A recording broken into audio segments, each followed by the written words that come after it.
NDA கூட்டணியிலிருந்து TTV விலகியிருக்காரு, already OPS விலகியிருக்காரு, இருக்கிறார்.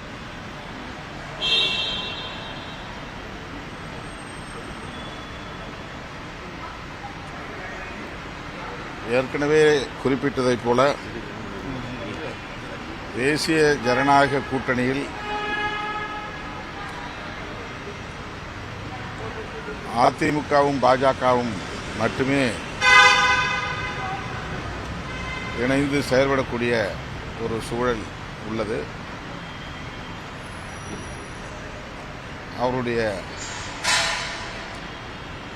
அரசியல் போக்குகள் தமிழ்நாட்டு மக்களுக்கு எதிராக இருக்கிற போது அந்த கூட்டணியில் இருக்கக்கூடிய ஒவ்வொருவரும் வெளியேறுவார்கள், 2 பேர்தான் மிஞ்சுவார்கள் என்று ஏற்கனவே கூறியிருக்கிறேன். அதுதான் இப்போது நடப்பதாக நான் நம்புகிறேன். திரு டிடிவி தினகரன் அவர்களின் முடிவு அவருடைய எதிர்காலத்திற்கு நல்லதாக அமையும் என்று நான் நம்புகிறேன், வாழ்த்துகிறேன்.